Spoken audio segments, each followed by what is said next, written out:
Welcome to another edition of Sami Says. This is Almas Jamil Sami again in San Antonio, Texas.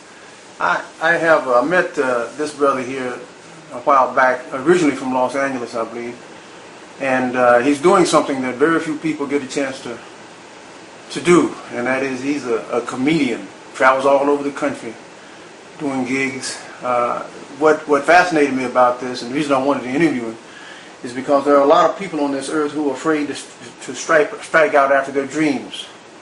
They don't have the courage or whatever it takes to get there. And, you know, being a comedian, I'm sure, is something that not many of us could even venture to do. And I just wanted to introduce you to this brother and then have him tell us, number one, who he is and how it is he does what he does. Welcome to the show. Thanks for having me. What is your, now you go by BJ, but what is your full name? My full name is Bwana Lumumba Johnson. Bwana Lumumba Johnson. Yes. Now, Bwana is what language? Swahili. Swahili? Yes. It means? Master. Master. And what's your middle name? Lumumba was named after Patrice Lumumba, I believe the first prime minister in the Congo. He's only prime minister for like, what, a couple of days? Yeah.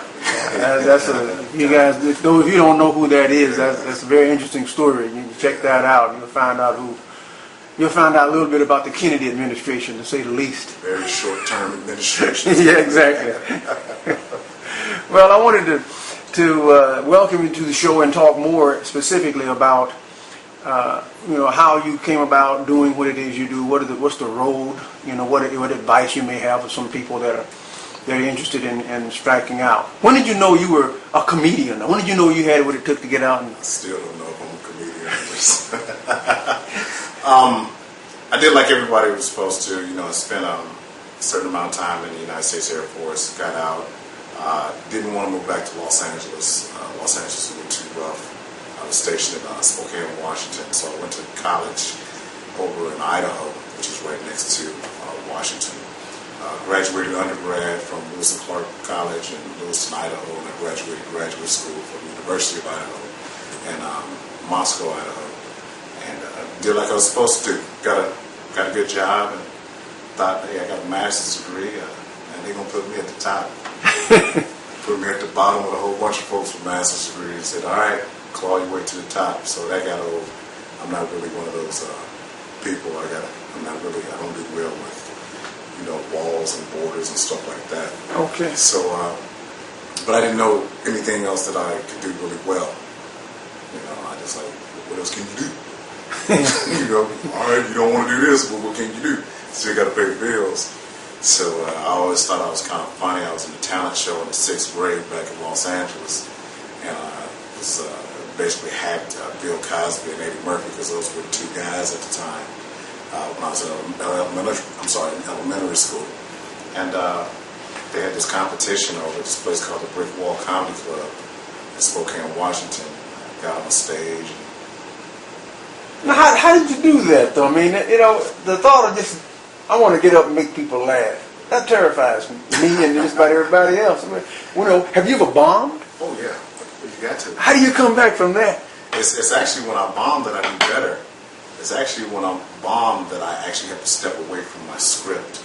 It's when I bomb that something, a monkey wrench is thrown at you, where you're like, oh, you start tap dancing, and that's where a lot of real creativity comes from.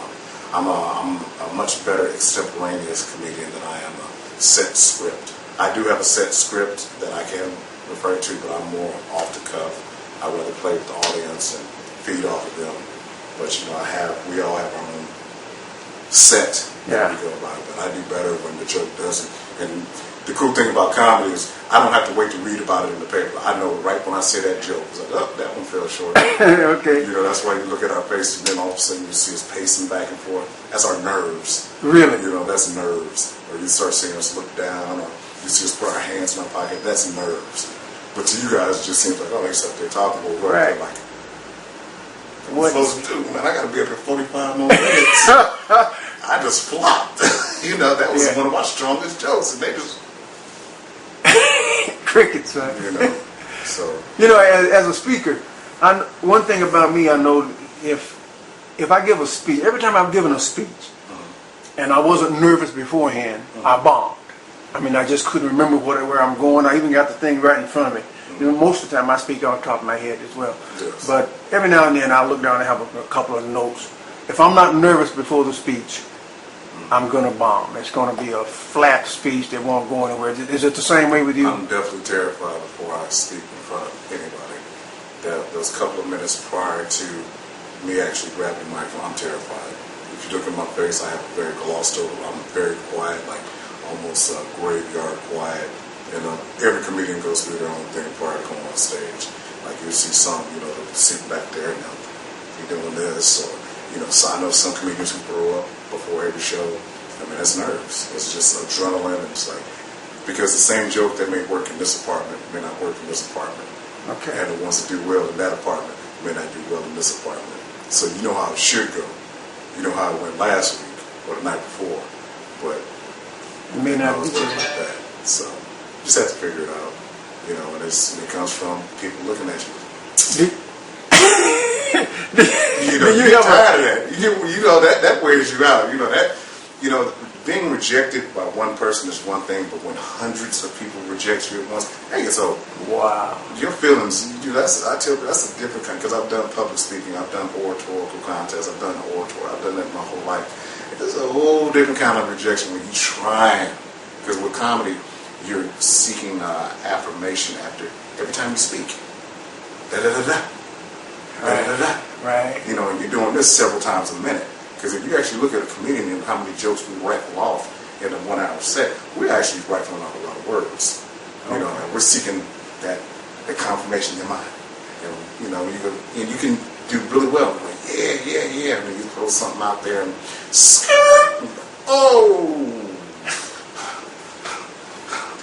do you pick out certain people in the audience when you first get there? And when I'm on stage, I can pretty much tell who the person is who's going to be the one who thinks they're funnier than I am. Heckler. Yeah, exactly. You can pretty much tell. A lot of comedians will wait behind stage. A lot of times I'll sit in the audience, and I'll listen to what people are talking about, or I'll kind of stand by the door, and people kind of looking at you like, it kind of looks familiar, But for me, it's kind of like it creates a connection for me and the crowd. Because when I get on stage, I'm up here and the audience is over here. So there's that distance. So I like to kind of acclimate myself to them. And by the time I get to stage, I pretty much know what to talk about, and that just comes with experience.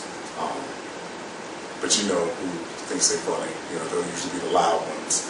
And so by the time they say something, I've already so seen you're waiting on. I already seen what you're wearing. I saw what you came with. I see who your peoples are. So by the time you say something, it's like,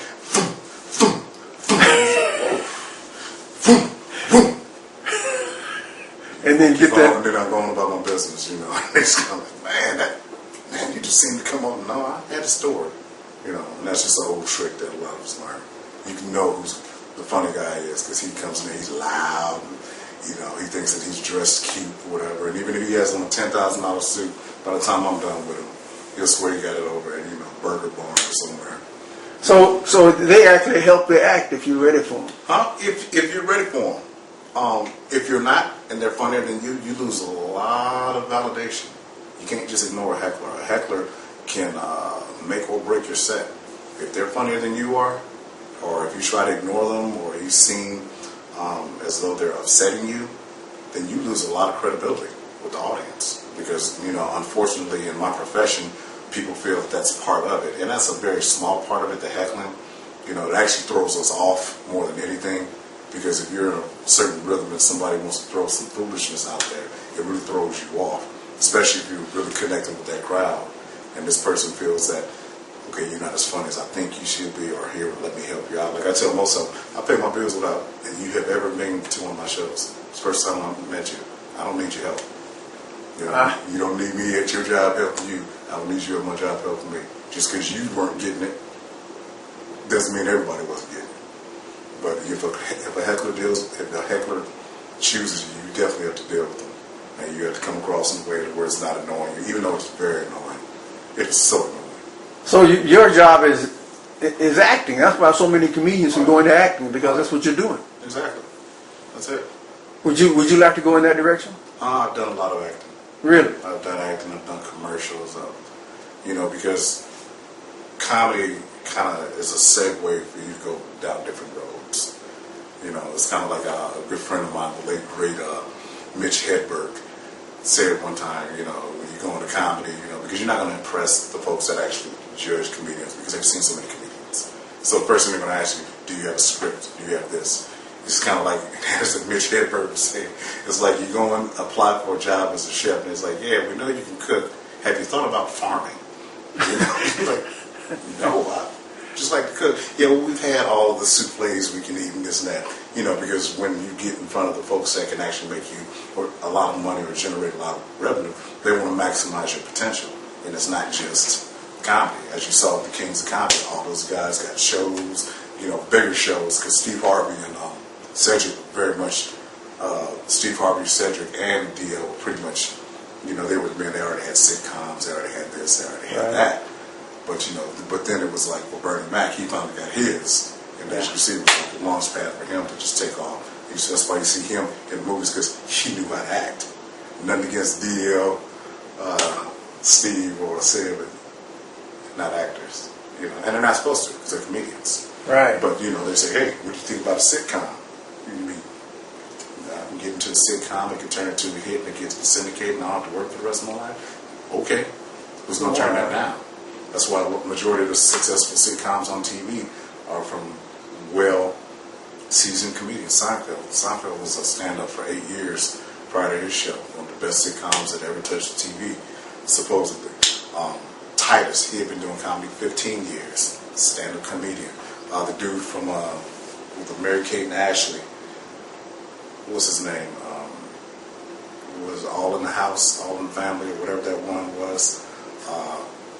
Whatever that comedian's name, he was doing it 11 years. And he's like one of the bluest comedians out there. When the Boys from the Blue Collar Comedy Tour hit, And it's Jim Carrey. Yeah. Oh, yeah, Jim Carrey, monster. That whole class from In Living Color. All those guys. So you guys have like a fraternity. Pretty much. And you all kind of know each other in yeah. passing, and you all got the stories. Oh yeah. What about some of the really famous comedians you've already mentioned? Do you know some of them? Oh yeah. I know. Name them. Cat Williams, know him personally. Dio Hughley, know him personally. Steve Harvey, know him personally. George Lopez, know him personally. Gabriel Iglesias, know him personally. Opened up for a lot of those guys. Haven't met them, And for us, it's just another comedian to me. He's doing what I do. Wow. But there's a certain amount of arrogance that comes with this. All right, you're doing what you do. If I had the money to get writers, I'd be as funny as you too. I'm still at the point where I got to write my, So when we kind of see each other, it's kind of like, hey, what's up? Yeah, nice suit. Okay, whatever. But it's but you feed off of that, and it's that competitive nature, that makes you get better. Period. So what are your aspirations? Your aspirations are to go in that direction? My aspirations are to be the best comedian I can be. And what comes with it comes with it. Trying to figure out comedy is a constant continuum of learning. It's constant. How does someone get in this business? You got to get on stage. That's it. So how do you get on stage? Easy. You go to an open mic. They have open mics all over the country. Open mic? Yeah, open mic is where we go to practice. And you get on that stage and you either give you 3 minutes or they give you 5 minutes. You get a taste for it. If they laugh, keep coming back. If they don't laugh, keep coming back. That's it. Wow. It's that rejection that either makes you better or weeds you out. That's the cool thing about comedy. No one's going to hire you if you're not funny. No one's going to sit there and let you run people out of their establishment if you're not funny. That's the cool thing because comedy has a way of sifting out the weak. You have a lot of people out there right now who are very good behind the scenes. I'm not very good behind the scenes. I'm not very good at self-promotion and stuff like that. And where a lot of us have to be until we get discovered by a manager or stuff like that. I am now because I'm established. So I have folks I can call and, book my calendar up. It's not a big deal. But, you see you have a lot of people with a lot of tenacity and drive. But the thing I love about my profession, when you get on that stage, it's just you, that microphone, and that crowd. And if you ain't bringing it, you ain't coming back. Wow. That's it. So you have to be a self-promoter initially. Oh, yeah. Better believe it. Better believe it. You have to feel like, what do you mean by self-promotion? You have to make the phone calls. You have to call the comedy club and say, hey, my name is so-and-so, I'm a comedian. So can I send you my press kit? And your press kit has your headshot, it has your bio, and it has, usually 5 to 10 minutes of your act. And you send that out to them. Like on a DVD? Mm-hmm. So you have to do all that at first. That's why people, once they make it, quote unquote, make it, whatever that is, depending on what your interpretation of making it is, that's when they get managers. And I just have a problem giving somebody 20% to say what I can say. 20%? 20%. So you make $1,000, $200 automatically goes to them. Then minus your expenses to go to a show. And guess what? That stuff gets chopped down real fast. But after a while, it gets to the point where they call you, people start calling you to come back to their town, their club or whatnot. A lot of these managers are nothing more than middlemen. Hey, Brother Jamil, he's a really good speaker, but you can call and say, I'm a good speaker, and keep that 20%. Yeah, exactly. So a lot of these guys are middlemen. Yeah. And it used to be once upon a time ago in this country, the middleman made a lot of money. That in-between made a lot of money because people start realizing, well, this person's doing. Because you get tired of sending out 200 here, 200, and you realize this person only took 10 minutes, made a phone call or two, sent essentially what is your product, which is you, and say, hey, it's pretty funny. All right, let's book him. When you could have done the same thing. You remember the first time you got on stage? Oh, yeah. I mean, after you were grown and you decided, you got the master's degree, the job is not working out. Was it an accident? Did you plan it? July 14, 2001. Wow. That was the first day of the competition. Were you just sitting in the audience on an open night and decided to get up there spontaneously? I went there prior to, because you had to sign up for the competition. And then once I signed up for the competition, what I did was I wrote out 8 funny stories, and I just took a lot of the fluff out of it, and that's what I used to get on stage. I didn't know what to do about a joke, or constructing a joke, or devising a joke, or timing. So this is pretty funny.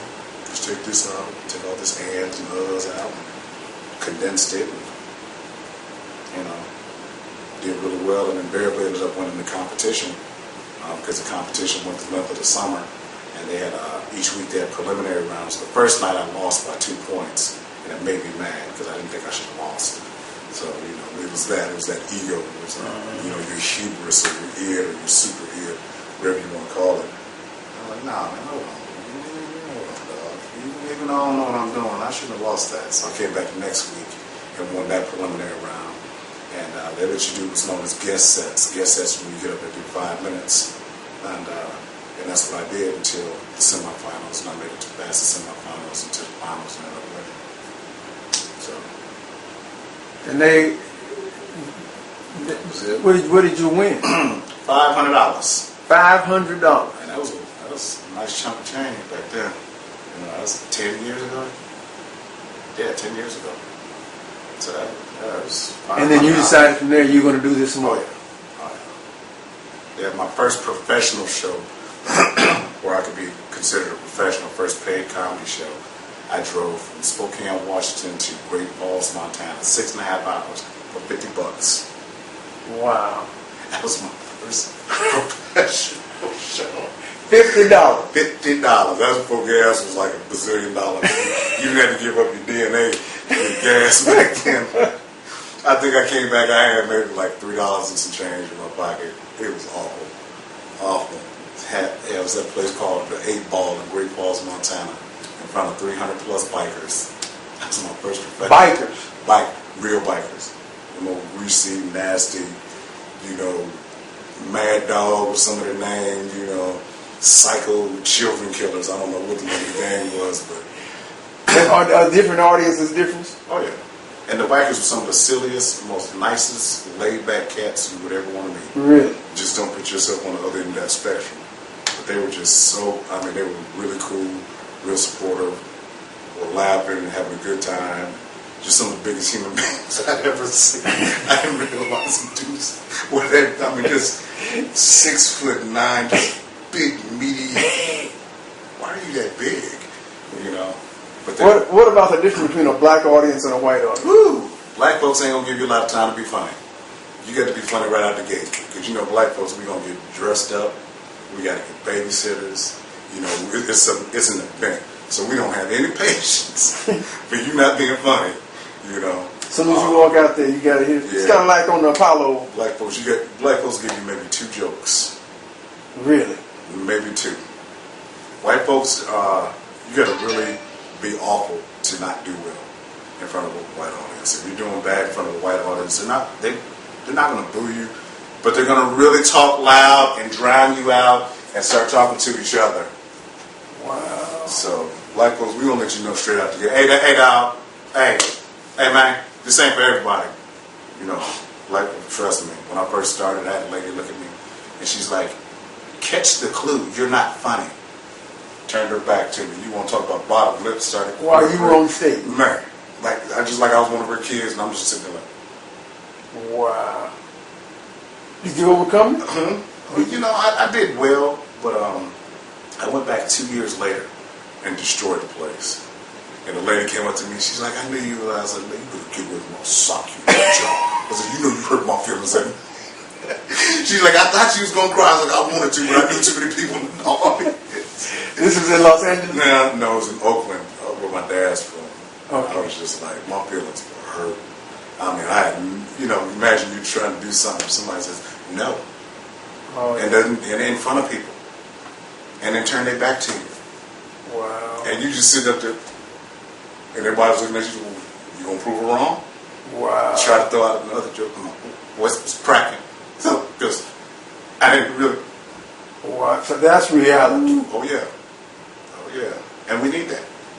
That's why when you see a lot of comedians, when they get to where they actually have a certain amount of prominence in this, they've been through a lot. They've been through a lot. You have, get your feelings hurt. You better get some thick skin if you're gonna go into comedy quickly. Thick skin. I'm not talking about that meaty. I mean some calloused, thick, tough skin. You got to be like Obama, right? You got to be able to take it, because I mean people are going to challenge you. And then on the flip side of that, you have the comedians. It's a dog eat dog business. You know, it's a predatory type business. Well, what are the other comedians? The other comedians will sit there and say, "Why hire him when you hire me?" "Oh no, he's not doing comedy anymore, so I'll go ahead and take the show." They do stuff like that all the time. It's a dog eat dog. I mean, we're competitors. That's understood. Mm-hmm. Burger King ain't hanging out with McDonald's. You know, they get a chance to one up on them. That's it. So when so-and-so comes out with a new burger, you best believe so-and-so is going to come out with a new burger. You better step your game up. It's the same thing in comedy. You know, if this is the tempo of comedy. Like right now, clean comedy is a big deal right now. And a lot of comedians can't do it.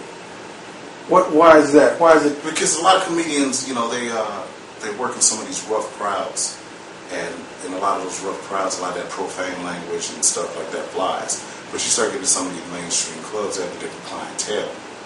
And so everybody doesn't always want to hear that. Like a lot of the black comics, you'll hear them doing, you know, the low libido, locker room humor.